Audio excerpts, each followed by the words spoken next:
Today we have farm animals, wild animals, and some dinosaurs. And let's learn their names. And in the red box, the first animal is a leopard. This is a leopard. The next one is a dog. This is a dog. A zebra. This is a zebra. The next one is a camel. This is a hen, a beautiful hen. The next one is a tiger.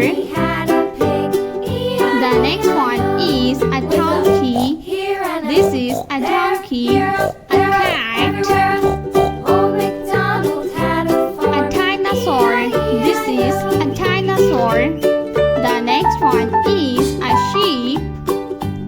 The next one is a rabbit. This is a rabbit. A horse. The next animal is an elephant.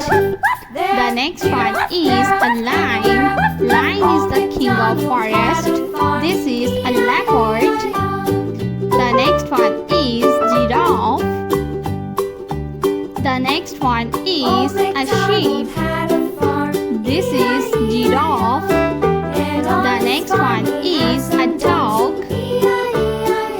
This is a T-Rex.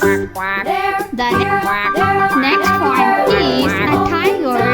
This is a tiger. The next animal is a deer. This is a deer. The next one is a cow. The next one is giraffe and a cow. This is a cow. The last one is a rooster. This is